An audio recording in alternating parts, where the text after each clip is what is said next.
소상공인 원포인트 레슨 강의를 맡게 된 임병규입니다. 반갑습니다. 네, 이번 강의는 실패한 사업장의 공통점에 대해서 좀 말씀을 좀 드리도록 하겠습니다. 제가 이제 그 폐업정의 컨설턴트로 폐업 예정이거나 아니면 폐업을 한 사업장의 사장님을 만나러 이제 현장에 가가지고 주로 이제 그 대화를 하게 되는데, 물론 뭐 역시 폐업이라고 하는 단어에서 풍기듯이 일단은 분위기가 안 좋습니다.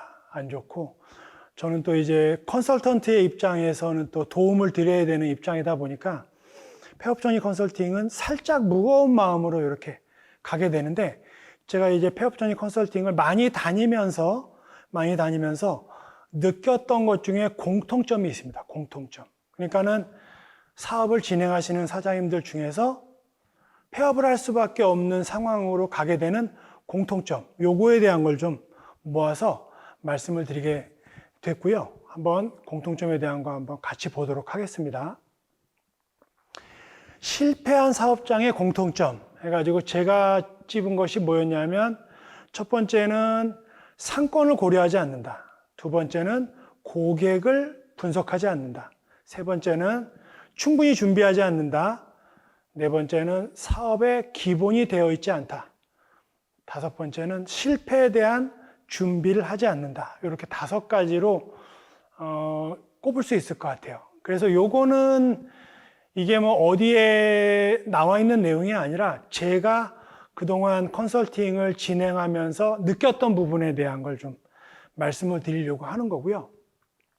여기에서 벗어나질 않더라고요. 그래가지고 아무래도 이걸 이제 제가 말씀드리는 이유가, 이런 것들에 대한 것만 잘 준비하기만 한다면 폐업까지 가는 것을 막을 수 있지 않을까라고 하는 그런 생각을 좀 하게 됐습니다. 그래서 나름대로 혼자서 제가 이제 그 사업정의 컨설팅도 하지만 기업 경영 컨설팅도 같이 하고 있어요. 같이 하면서 느끼는 게 뭐냐면, 이렇게 올해도 그렇고 작년에도 그렇고 너무나도 많은 사장님들이 폐업을 하시는 거예요. 근데 이게 그냥 폐업으로 끝나는 것이 아니라 너무나도 많은 비용을 들여가면서 폐업을 한다는 거죠. 어떻게 하면은 이 폐업을 좀 줄일 수 있을까? 아니면은 폐업을 좀 현격히 낮출 수 있는 방법은 없을까? 이런 부분에 대해서 고민을 좀 하게 됐습니다. 그래서 혼자서 폐업하지 않는 공식은 없을까? 이런 걸 이렇게 좀 고민을 해가지고 책을 한번 내보려고 준비하고 있습니다. 역시 마찬가지로 실패를 하지 않으면 성공으로 갈 수 있다. 이렇게 해가지고 5가지의 테마로 좀 한번 말씀을 드리는데요. 첫 번째는 상권을 고려하지 않는다. 점포 창업의 경우를 말씀드리는데요. 점포를 창업을 하는데, 이 점포, 내가 임대료를 내고 장사를 해서 돈을 벌겠다는 이 점포가 어떤 상권인지를 고려하지 않고 그냥 창업을 하시는 사장님들이 의외로 많습니다. 이 부분에 대해서 폐업 전문가로서 저는 깜짝깜짝 놀랍니다. 왜냐하면 이 상권은 중요하거든요. 그리고 지금은 소상공인시장진흥공단에서 상권 분석 사이트가 따로 만들어졌어요. 그래가지고 이 상권 정보 시스템이라고 하는 이 상권 분석 사이트에 들어가셔서 여러분들이 보기만 해도 내가 예를 들어서 요 사거리 코너에 그 땡땡은행 바로 옆에 지금 비어있는 커피 전문점을 하다가 문을 닫은 그 사거리 코너에 2층에 있는 그 점포를 임대차 계약을 하고 사업을 하고 싶어요. 무슨 사업을 하고 싶냐 하면은 거기다가 식당을 차리고 싶어요. 그런데 식당이 잘 될지 안 될지 알 수가 없어요. 왜냐? 미래에 벌어질 일이니까 식당이 잘 될지 안 될지 알 수가 없습니다. 상권 분석 시스템에서는 뭘 알려주냐 하면, 그 경쟁 상권, 경쟁 섹터 안에 내가 하려고 하는 그 식당 경쟁 점포가 몇 개가 있는지를 알려주고요. 그 다음에 그 상권 내에 식당에 대한 매출액이 나옵니다. 그리고 뭐가 나오냐면 그 식당 앞을 지나다니는 고객의 숫자가 나와요. 그 다음에 연령대가 나옵니다. 그리고 월, 화, 수, 목, 금, 토, 일 해가지고 요일별로 지나다니는 게 나오고요. 그 다음에 언제 사람들이 많이 다니는지에 대한 시간대가 나와요. 그리고 그 점포가 전에 어떤 점포였고 그 전에는 어떤 점포였는지에 대한 점포 이력까지 다 나옵니다. 그걸 가지고 뭘 알 수가 있냐면 여기다가 내가 식당을 차렸을 때 매출액이 어느 정도 나오고 경쟁 점포가 몇 개가 있기 때문에 여기 전체 상권의 인구수에 대비해서 내가 가지고 갈 수 있는 매출액이 얼마인지에 대한 추정치가 나온다는 거죠. 그리고 이 상권 정보 시스템에 뭐가 나오냐면요. 이게 그 1단계, 2단계, 3단계, 4단계, 5단계 해가지고 1단계는 창업해도 좋다. 5단계는 창업하면 안 된다. 해가지고 이 경쟁 업체가 많이 있고 상권이 안 좋은 경우에는 창업하는 거를 좀 지양하고 있거든요. 이런 부분에 대한 거를 상권 정보 시스템만 봐도 충분히 알 수 있어요. 그런데 그냥 창업을 해요. 이런 부분에 대한 걸 볼 때마다 깜짝깜짝 놀랍니다. 그리고 어떤 사장님은 뭐라 그러냐면요. 내가 빵집을 차리고 나니까 우리 동네에 빵집이 7개나 있어. 이렇게 얘기하더라고요. 그래서 아니 빵집을 차리기 전에 알아야지. 어떻게 빵집을 차리고 나서 아냐. 이게 말이 되냐. 그래서 이 상권 분석에 대한 걸 철저하게 분석을 하고요. 상권 분석은 다행스럽게도 상권정보 시스템에 잘 나와 있습니다. 소상공인시장진흥공단 상권정보 시스템에 잘 나와 있고요. 거기는 내가 회원가입하고 로그인만 하면은 얼마든지 누구나 볼 수 있어요. 사업자도 볼 수 있고 사업하지 않는 일반인도 볼 수 있습니다. 상권정보 시스템 잘 활용해 주실 것을 좀 부탁드리고요. 제가 이제 전문가로서 이렇게 창업 상담이나 경영 상담을 하더라도 상권정보 시스템을 놓고 이야기를 합니다. 놓고 이야기해요. 그래서 여기는 창업을 하시는 게 좋습니다. 여기는 창업을 안 하시는 게 좋겠습니다. 창업을 하시더라도 요 카테고리는 너무나도 이 경쟁 점포가 많기 때문에 보니까 지금 이미 자리를 잡고 있는 경쟁 점포도 수익률이 안 좋은데 여기 들어오는 거는 내가 오히려 무덤을 파는 거하고 똑같다라고 말씀을 드려요. 근데 그걸 보는 건 뭘 보냐면 상권정보 시스템을 본다는 것이죠. 그래서 상권정보 시스템에 대한 거 말씀드렸고요. 두 번째는 고객을 분석하지 않는다. 이거 되게 중요하고요. 지금은 고객을 모르면은 사업을 할 수가 없다라고 이야기하고 싶어요. 이제 산업혁명이 이제 1차 산업혁명, 2차 산업혁명, 3차 산업혁명, 4차 산업혁명. 지금은 이제 4차 산업혁명이라고 그래서, AI, 빅데이터, 그 다음에 초고속 광 인터넷, 이런 거로 인해서 엄청나게 빨리 발달하고 있습니다. 1차 산업혁명, 2차 산업혁명 때만 해도 물건을 만들면 팔렸어요. 고객이 물건에 맞췄습니다. 근데 지금은요, 물건이 넘쳐나요. 마트에 가도 넘쳐나고 어디에 가도 물건이 넘쳐납니다. 물건이 넘쳐나요. 돈이 없어서 못 사는 거지 물건이 없어서 못 사는 건 없습니다. 그렇기 때문에 고객의 취향이나 개성이 엄청나게 다양해졌고 그 개성에 맞추는 상품을 만들지 않으면 고객은 그 상품이나 그 제품을 쳐다보지도 않습니다. 그렇기 때문에 고객을 분석하지 않고서는 사업을 하면 안 된다라는 걸 꼭 말씀을 드리고 싶어요. 그래서 대기업들이나 또 생산 회사들도 뭘 만들어요? 제품을 만들고 나서 베타 버전을 만들고 이걸 고객들한테 이렇게 써보게 하는 거예요. 써보게 하고 그 다음에 어떻게 해요? 고객이 그거에 대한 장단점을 또 얘기해줘요. 이 한국 사람들의 특징이 오지랖이라는 거예요. 그런 걸 다 얘기해주면 그걸 가지고 새로운 정식 버전을 만듭니다. 이런 식으로 해서 고객 분석을 하지 않는 점포들, 업체들은 무조건 망할 수밖에 없다라고 말씀을 드리고요. 이 고객 분석에 대한 것도 상권 정보 시스템에 나옵니다. 고객이 내가 점포를 차리려고 하는 그 구역 내에 아파트 단지가 많이 있는지, 아니면 학교나 관공서가 많이 있는지, 아니면은 전통시장이 있는지, 이런 것들에 대한 거, 아니면 단독주택이 있는지, 근데 인구수가 몇 명인가, 이런 것들에 대한 것이 다 나오고요. 그 안에 살고 있는 주거 인구의 연령대가 나옵니다. 연령대가 나오고, 그 다음에 이동 인구의 연령대가 다 나와요. 그런 걸 통해서 내가 점포를 차렸을 때 내 점포에 올 수 있는 고객이 어떤 고객이 오는가를 알아야 되고요. 그 고객에 맞춰서 상품을 구성해야 되고, 그 고객에 맞는 점포를 창업해야 된다라는 것을 말씀을 드리고 싶습니다. 어디 외진데 보면은 보증금도 싸고 임대료도 싸요.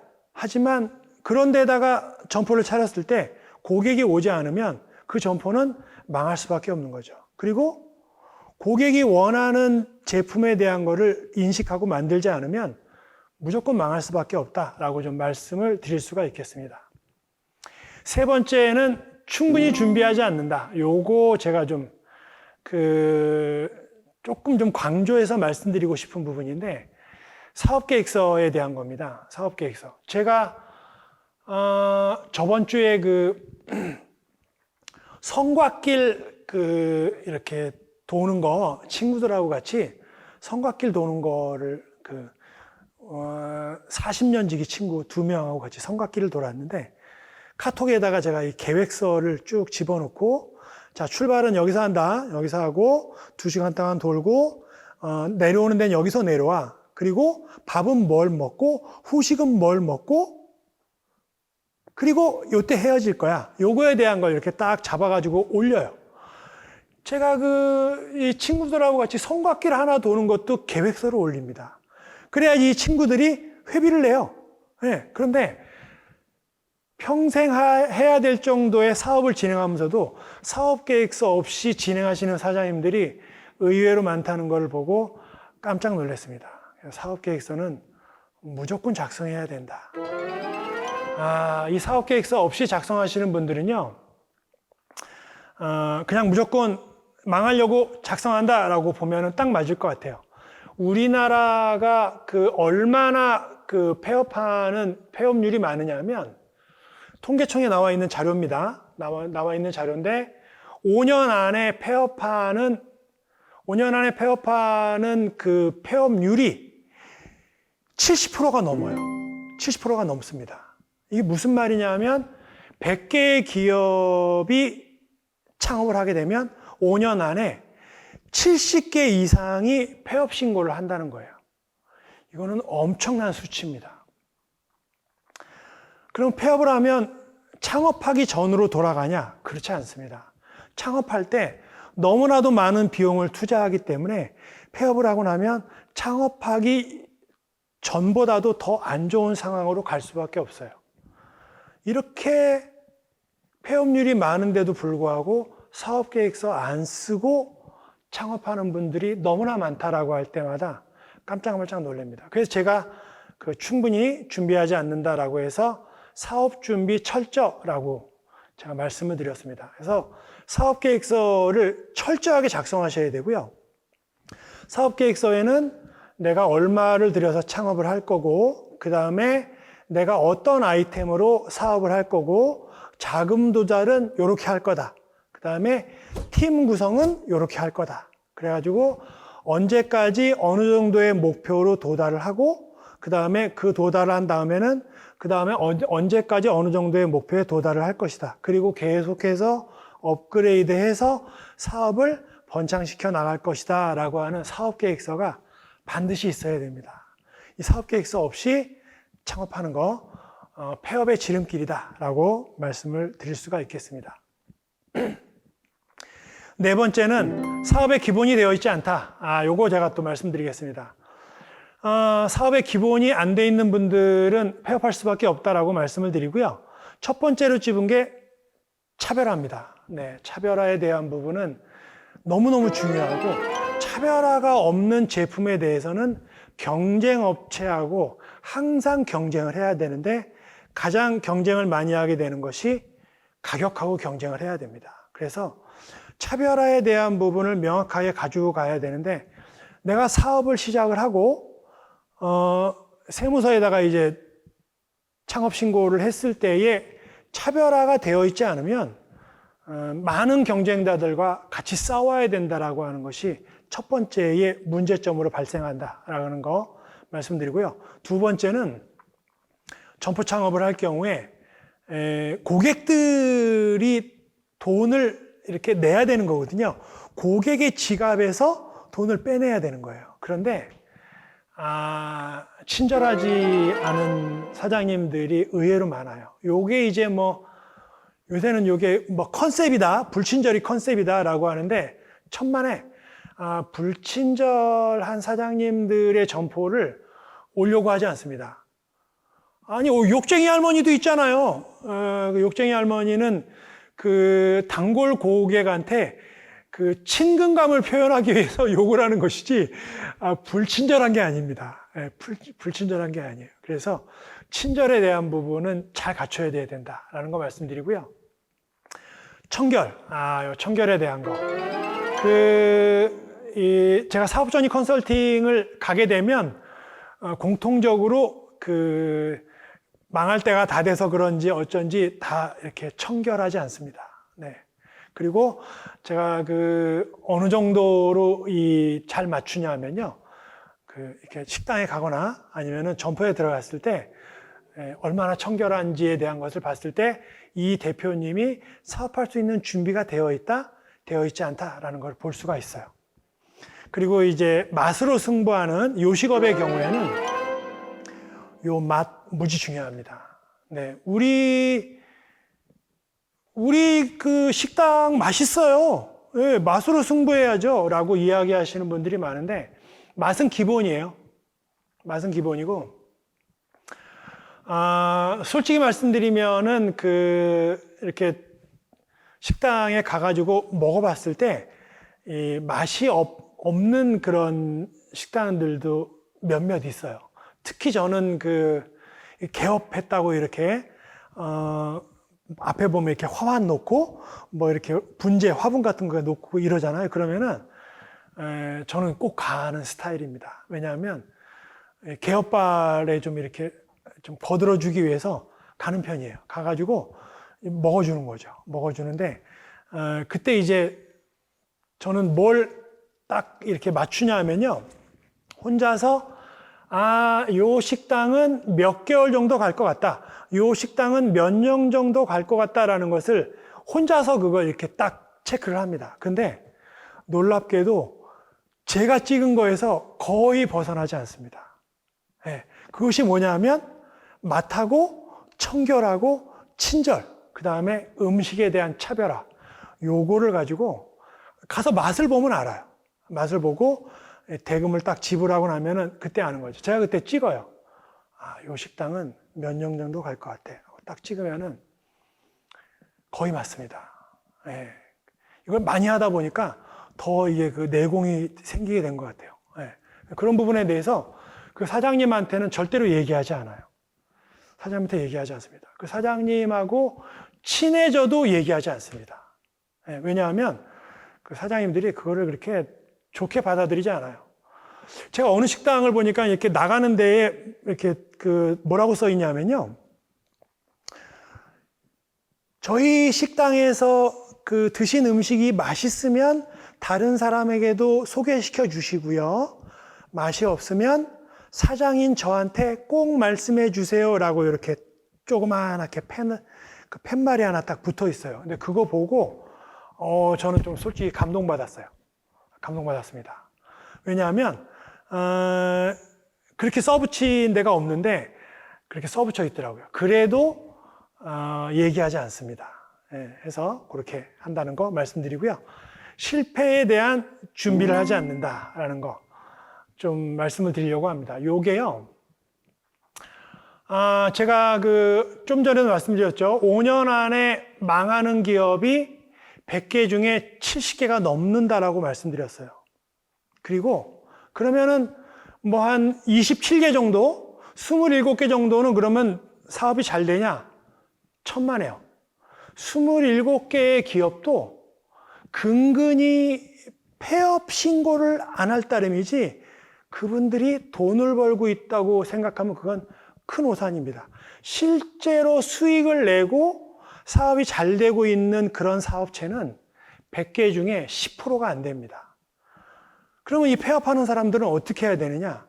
준비가 안 돼 있는 폐업의 경우에는 완전히 망가지고 신용불량자 되고 전 재산 날리고 또 심각한 경우에는 극단적인 선택까지 가는 그런 경우도 있어요. 그래서 폐업에 대한 준비를 철저하게 하는 걸 좀 말씀을 드리려고 합니다. 이것을 좀 간과하시는 분들이 너무나 많다.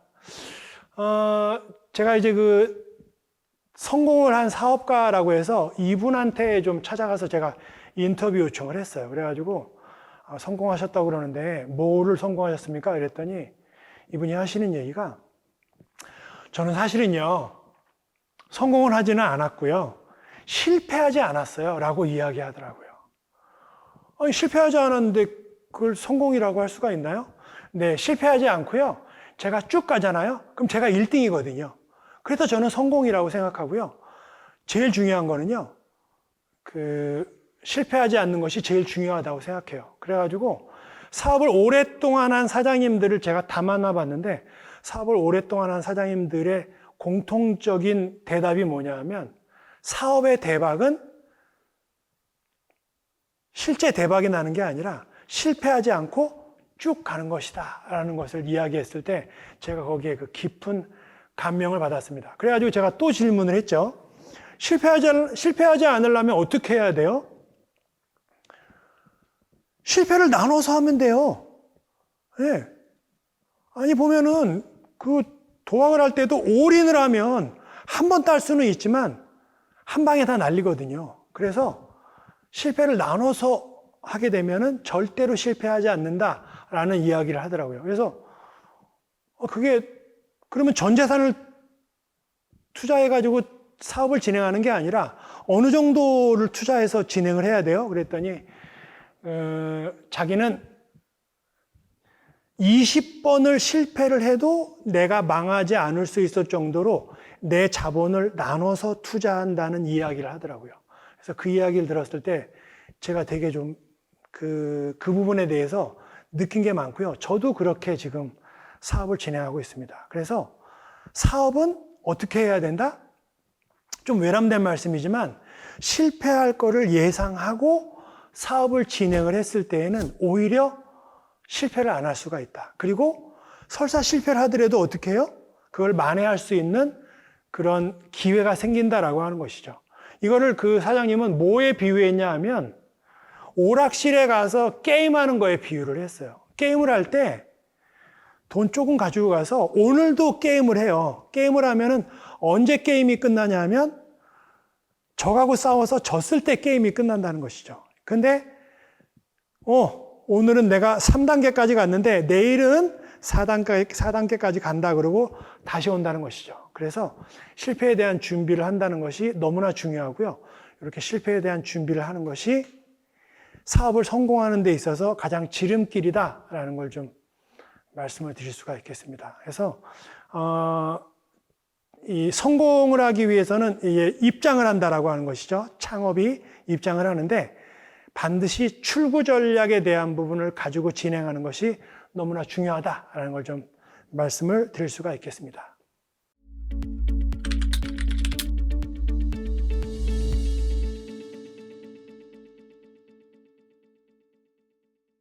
다음은 사업 실패의 요인 3가지에 대한 거 말씀을 드리도록 하겠습니다. 사업 실패의 요인은 사실은 여러 가지인데 콕 집어서 3가지를 좀 얘기해 달라고 해서 일단은 3가지만 정리를 했고요. 앞에서 얘기하는 거하고 이제 살짝 겹치는 부분이 있는데 조금 더 구체적으로 말씀을 드리도록 하겠습니다. 첫 번째의 사업 실패 요인은 준비 부족입니다. 그래서 준비를 안 하시는 분들 사업 실패할 수 있다. 두 번째는 경험 부족입니다. 그래서 경험에 대한 부분이 없게 되면 실패할 수 있습니다. 세 번째는 목표 부족입니다. 그래서 이렇게 세 가지를 가지고 말씀을 드리도록 하겠습니다. 첫 번째, 준비 부족입니다. 그래서 제가 간단하게 이 성곽길 돌 때도 준비를 해요. 사업계획서 짜듯이 성곽길 산행 계획서를 짜고 그 다음에 뭘 준비하죠? 어느 정도 이렇게 트레킹 할 수 있게 등산 스틱도 좀 준비하고 또 배낭도 준비하고 또 뭐 먹을 만한 거 이렇게 간식거리도 준비하고 해가지고 준비합니다. 이런 것들을 준비하지 않고 막상 가게 되면 어려움에 봉착하거든요.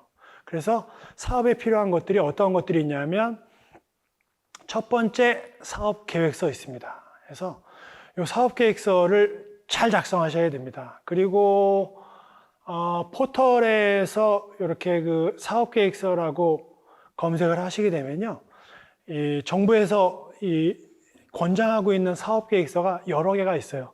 그 중에서 아무거나 하나 골라가지고 사업 계획서를 쭉 작성하시는 거를 좀 부탁을 드립니다. 근데 제가 이렇게 컨설팅을 나가보면요, 사업 계획이 없어요. 그냥 아침에 문 열고 저녁 때 되면 문 닫고 손님이 오면은 팔고 손님이 안 오면은 그냥 기다리고 이런 사장님들이 의외로 많다는 것에 대해서 제가 좀 많이 좀 놀라는 편이다라는 거 말씀드리고요. 창업을 하시려고 하시는 분들한테는 제가 반드시 사업계획서를 제가 받아봅니다. 저번에 보니까 어떤 창업 지원하는 기관에 써 있는데 뭐라고 써 있냐면 준비되어 있지 않는 창업은 반대한다라고 이렇게 캐치프레이즈가 써져 있는데요. 반드시 준비되어 있어야 되고 그 첫 번째가 바로 사업계획서다라는 거 말씀드리고요. 두 번째는 사업 타당성 분석입니다. 요거는 내 사업이 잘 될 것인가 잘 안 될 것인가에 대한 거를 분석을 할 수 있어야 돼요. 근데 이게 문제점이 뭐냐면 미래에 대한 분석이에요. 과거에 대한 분석이나 현재에 대한 분석이 아니라 미래에 대한 분석이죠. 이게 실제로 내가 점포를 차리고 사업을 하는데 사업이 잘 될 수 있을까? 라고 하는 것에 대한 사업 타당성 분석을 반드시 하셔야 됩니다. 그 중에 들어가는 게 상권 분석도 들어갑니다. 상권 분석이 들어가요. 그리고 차별화 전략도 들어가고 해서 사업 타당성 분석에 대한 거를 잘 준비를 하시고 나서 내가 이걸 이 자리에서 사업을 했을 때에 실제로 수익을 내고 직원들도 좀 봉급을 주고 나도 사장으로서 내 월급을 좀 가지고 가고 또 좀 사업도 좀 번창하고 할 수 있는 사업 타당성이 가능하다라고 하는 것이 나왔을 때에 사업을 시작해야 된다라는 걸 꼭 말씀을 드리고 싶어요. 이게 내가 타당성 분석을 하는 게 힘들겠다라고 하면 그때의 전문가의 도움을 받아도 됩니다. 대한민국 정부는요, 이런 예비 창업자들을 위해서 무료로 전문가들을 직접 붙여서 전문가들이 예비 창업자 사장님들을 찾아가서 직접 얘기도 해주고요. 아니면 이런 창업 전문 기관에 가서 자문을 구해도 됩니다. 해가지고 타당성 분석을 하셔야지만 된다. 이 타당성 분석 안 하시고 하시는 분들이 상당히 많다라는 거 말씀드리고요. 세 번째는 환경 분석입니다. 이 환경 분석에 대한 것은 이제 내부 환경, 이제 외부 환경 이렇게 나눠지게 되는데 외부 환경, 내부 환경을 저희가 경영 전문 용어로는 수압 분석이라고 해서 이 환경 분석을 해요. 그래가지고 외부적으로 내가 예를 들어서 내가 꽃집을 하려고 한다. 꽃집을 하려고 하는데 외부 환경, 꽃이 잘 팔릴 수 있는 이런 환경에 외부 환경이 되어 있는가? 주변에 학교가 있다거나 아니면 관공서가 있다거나 이런 것들이 있어서 이벤트가 있을 때마다 꽃을 좀 이렇게 팔 수 있는 환경이 되는가? 오히려 경쟁 꽃집이 있다면은 그 경쟁 꽃집하고 고객을 이렇게 나눠 가져야 되거든요. 그래서 이 파이를 나눈다고 하는데 경쟁꽃집이 많다면 그만큼 안 좋은 것이고 꽃집이 없다면 더 좋은 것이죠. 이런 것들에 대한 환경 분석을 할 수 있어야 됩니다. 그래서 외부 환경에 대한 것이 나한테 도움이 될 수 있는 환경은 얼마나 있는가, 또 반대로 이번에 그 코로나가 터지면서 행사도 없어지고 또 이런 것들로 인해서 졸업식도 안 하고 이러기 때문에 꽃이 잘 안 팔리겠다라고 하는 이런 안 좋은 환경에 대한 것도 있습니다. 그래서 좋은 환경과 안 좋은 환경에 대한 분석을 해야 되고요. 그 다음에 내부 환경이라고 해서 나에 대해서, 그 다음에 우리 회사에 대해서, 그리고 우리 팀에 대해서 이 사업을 하는 부분에 있어서 잘할 수 있는가? 이것이 이제 그 대표자 역량 분석, 그 다음에 앙트프라너십이라고 해가지고 얼마나 기업가 정신에 대한 부분이 투철하게 갖추어져 있는가, 그리고 이 사업을 잘할 수 있는 그런 준비가 되어 있는가, 이런 것들을 보는 게 이게 바로 환경 분석입니다. 이게 그 외부 환경도 도와줘야 되고요. 또한 내부적으로 내가 그 사업체를 잘 운영할 수 있는 준비도 잘 돼 있어야 돼요. 이 환경 분석이 반드시 수반이 되어야 됩니다. 이것도 내가 혼자 하기 힘들다라고 하면 요거 이제 그 환경 분석이라고 해가지고 찾아보시면요, 환경 분석하는 방법이 많이 나와 있어요. 마찬가지로 이게 잘 안 된다 그러면 어떻게 해야 돼요? 어떻게 해야 돼요? 전문가의 도움을 받는 것도 얼마든지 방법이 된다라는 걸 좀 말씀을 드릴 수가 있겠습니다. 그 다음에 네 번째가 차별화 전략입니다. 차별화에 대한 부분은 너무나 중요하고요.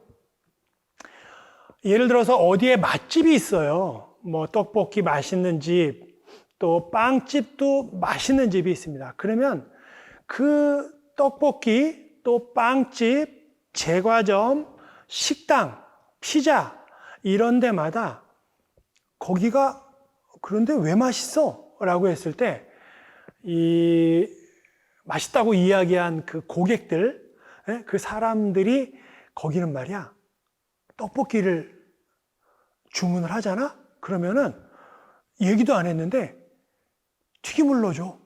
튀김이 서비스야. 그래가지고 그 떡볶이 집은 가기만 하면 둘이서 주문을 해도 1인분만 시켜도 될 정도로 많이 준다? 이래가지고 그 떡볶이 집마다 또 식당마다 뭐가 있어요? 차별화 전략이 있어요. 그리고 그 차별화 전략을 고객들이 인정을 하고 있다라고 하는 것이죠. 그렇기 때문에 내가 그 사업을 시작할 때부터 그러면 내가 떡볶이집을 하려고 해. 내가 빵집을 하려고 해. 아니면 내가 뭐 냉면집을 하려고 해. 그러면 우리가 냉면집인데 우리 냉면은 어떤 차별화 전략을 가지고 갈 것인가에 대한 부분을 명확하게 정하지 않으면 다른 냉면들과 뭉뚱그려서 이렇게 그 판단하게 될 수밖에 없다. 그러니까는 그 차별화 전략을 누가 만들어야 돼요? 사장님이 만들어야 돼요. 그리고 그거를 알려나가야 되는 것이죠. 우리 냉면집은 이런 부분에 대해서 차별화가 있다라고 하는 것이죠. 그래가지고 어떤 땡땡 냉면집은 어떻게 해요? 냉면을 시키면 고기를 넣어주는 거예요. 네, 고기를 넣어주는 거예요. 뭐 이런 식으로 차별화가 돼야 된다라는 걸 말씀을 드리는 것이죠. 그 다음에 제가 이제 그 시뮬레이션이라고 하는 부분을 얘기를 했는데요. 이 시뮬레이션은 뭐냐면, 내가 이 사거리 코너에 그 커피 전문점을 차리고 나서, 커피 전문점을 차렸어.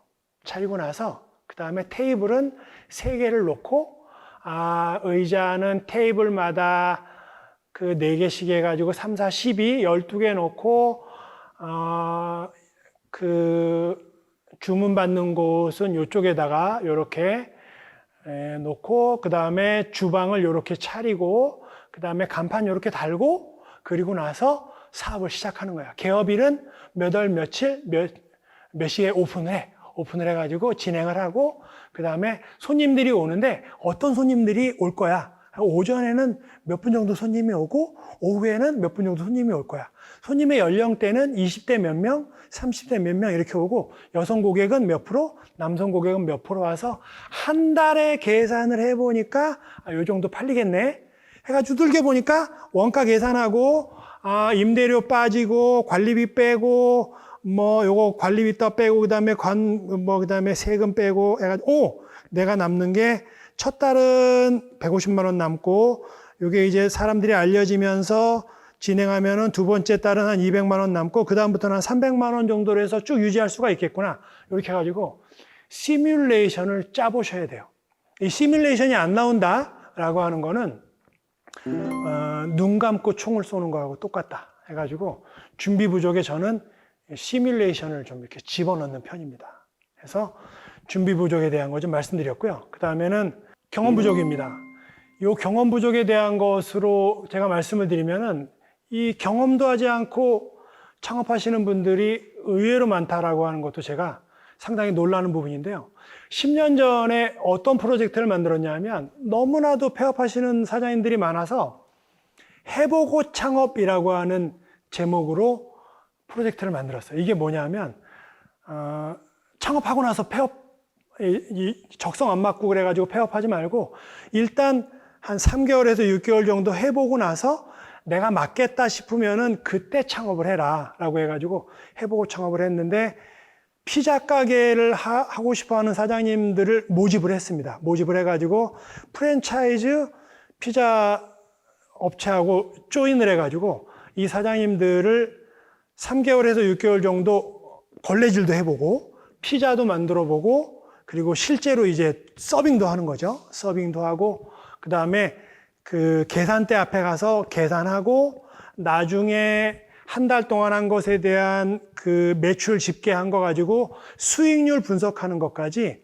3개월에서 6개월간을 하는 거로 이렇게 잡고 진행을 했습니다. 그랬더니 피자 가게 예비 사장님들이 신청을 하셨어요. 그때 15명 신청했습니다. 그리고 프랜차이즈 본사 입장에서는 이분들이 가맹점 예비 사장님들이기 때문에 너무나도 좋아하시는 거예요. 그래서 적극적으로 지원하겠다라고 해가지고 그 프로젝트를 진행할 수 있는 한 개의 점포를 선정을 해서 거기서 15명 사장님들이 다 똑같이 일을 했습니다. 물론 무료로 일했습니다. 왜냐하면은 나중에 안 돼가지고 망할 거를 대비해가지고 3개월 동안 프랜차이즈 본사에서 도와주는 거니까. 근데 무슨 일이 벌어졌냐면요. 딱 일주일 하고 나니까 15명의 사장님들이 더 이상 안 하겠다고 얘기를 하는 거예요.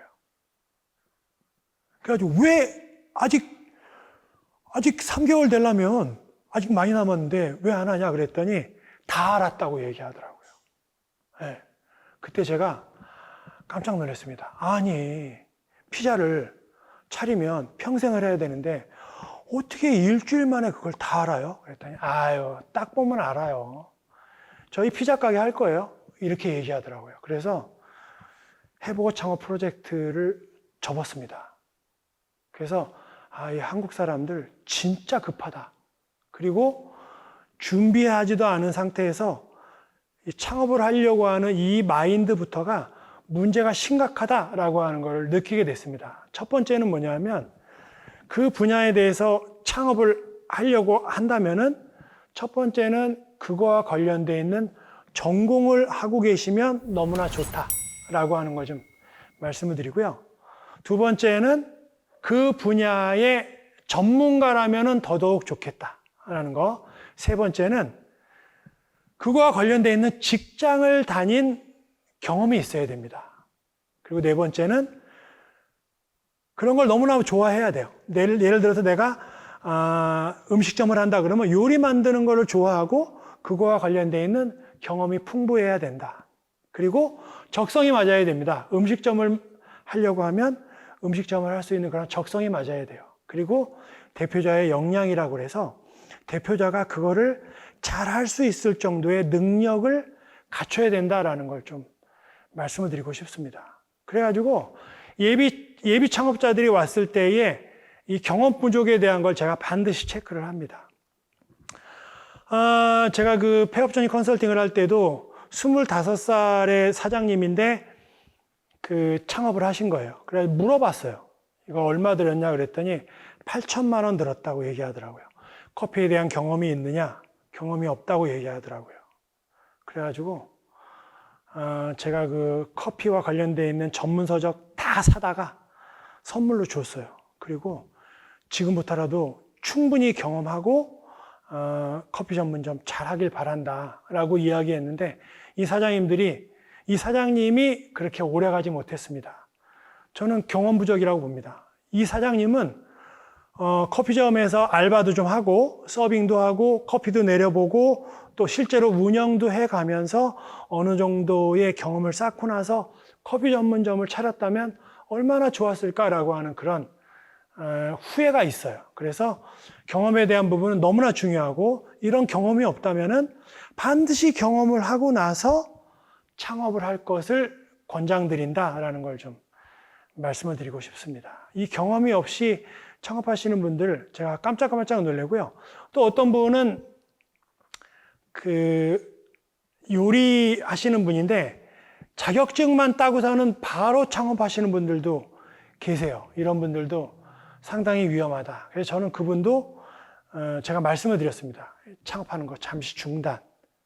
오히려 이 자격증을 가지고 주방장 보조, 그 다음에 주방장을 좀 해가면서 어느 정도 좀 요리도 좀 익히고, 그 다음에 서빙도 해보고, 실제로 그 매니저도 해보고 이러면서 경험을 하고 나서 이 식당을 차리라고 제가 좀 말씀을 드린 적이 있습니다.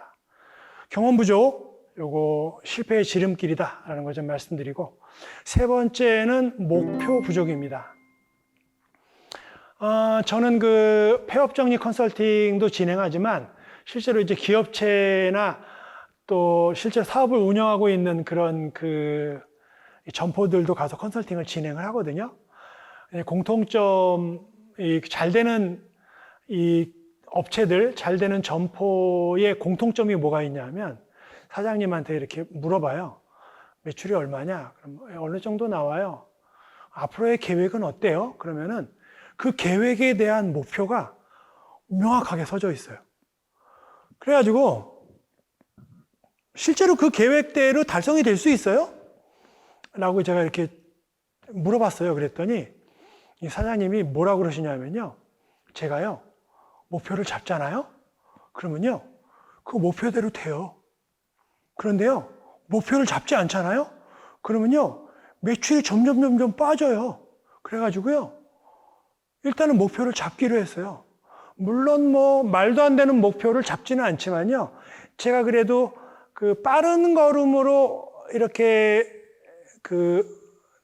걸어서 이 이마에 살짝 땀이 날 정도의 목표를 잡고 도전을 하는데요, 반드시 그 목표를 달성해요 라고 이야기하더라고요.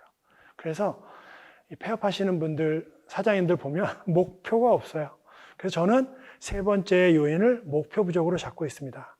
매출 목표가 없습니다, 사장님들이. 이거 문제입니다. 그리고 기업이 어느 정도 성장하겠다라고 하는 기업의 목표가 없습니다. 그리고 기업이 또 내가 기업을 갖다 이렇게 키워서 5년 후에는 이 정도의 기업이 되고 10년 후에는 이 정도의 기업이 되겠다라고 하는 기업에 대한 목표가 없어요. 그리고 지금은 이제 글로벌로 진출해야 됩니다. 한국 시장이 너무나 작아요. 그래서 글로벌로 진출해야 된다라고 하는데 이 세계 시장으로 뻗어나가려고 하는 그러한 목표가 따로 없습니다. 이런 부분에 대해서 저는 심각하다고 보고 실패의 요인 세 번째로 목표 부족을 잡았습니다. 제가 앞서서도 얘기했는데 실패를 안 할 수 있는 방법은 어떻게 해야 되냐면요, 실패라고 잡지 말고 경험이라고 잡으면 좋겠다라고 저는 좀 이렇게 말을 바꾸고 싶어요. 그러니까는 작은 실패를 경험이라고 생각하고 그 경험을 디딤돌로 해서 하나씩 올라간다면 실패율을 확실히 줄일 수가 있고요. 그 경험들이 쌓여서 결국에는 실패를 안 하게 될 수 있는 그런 기업으로 만들 수 있다라고 보는 것이죠. 그래서 실패를 실패라고 보면 안 되고요, 경험이라고 봐야 돼요. 그리고 한 번에 모든 것을 때려 넣어서 실패하는 것을 저는 좀 방지한다. 그러기 위해서 준비하고 경험하고 목표를 정한다라는 걸 좀 말씀을 드리려고 합니다. 이 세 가지에 대한 부분을 반대로 생각하면 실패하지 않고 성공할 수가 있지 않을까라고 생각을 해봅니다. 네, 이상으로 원포인트 레슨 강의를 마치도록 하겠습니다. 감사합니다.